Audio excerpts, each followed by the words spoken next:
السلام علیکم ورحمۃ اللہ وبرکاتہ۔ فیض رضا چینل کے تمام دیکھنے والے کو عید مبارک۔ اللہ رب العزت آپ کی قربانیاں اپنی بارگاہ میں قبول فرمائے۔ نبی پاک صلی اللہ علیہ وسلم ارشاد فرماتے ہیں، قربانی کرنے والے کو قربانی کے جانور کے ہر بال کے بدلے ایک نیکی ملتی ہے۔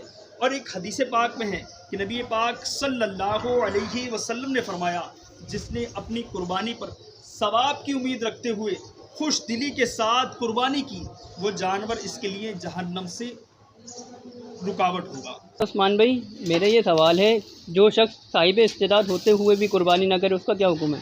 نبی پاک صلی اللہ علیہ وسلم فرماتے ہیں، جو قربانی کرنے پر طاقت رکھتا ہو پھر بھی قربانی نہ کرے تو ہماری عیدگاہ کی طرف نہ آئے۔ تو یقیناً وہ لوگ جو صاحب استطاعت ہیں اور قربانی کر سکتے ہیں اور پھر بھی قربانی نہ کریں تو ان کے لیے یہ بڑا وعید اور وبال ہے۔ عثمان بھائی، کیا قربانی کے جانور میں عقیقہ ہو سکتا ہے؟ جی پیارے بھائیوں، قربانی کے جانور میں عقیقہ ہو سکتا ہے، اور بعض لوگ سمجھتے ہیں کہ اس میں عقیقہ نہیں ہوتا، صرف قربانی ہوتی ہے، تو یہ خیال بالکل غلط ہے۔ اس میں عقیقے کا حصہ بھی ہو سکتا ہے۔ اچھا عثمان بھائی، قربانی کے بڑے جانور میں کتنے حصے ہوتے ہیں اور چھوٹے جانور میں کتنے حصے ہوتے ہیں؟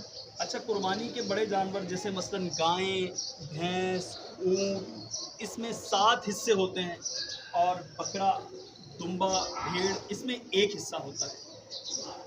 اچھا عثمان بھائی، قربانی کے گوشت کی کیا تقسیم ہونی چاہیے؟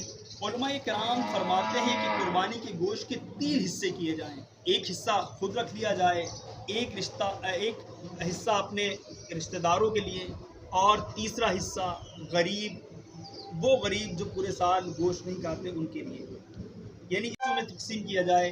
ایک حصہ اپنے لیے رکھا جائے، ایک اپنے رشتہ داروں کے لیے، اور ایک غریب لوگوں کے لیے رکھا جائے۔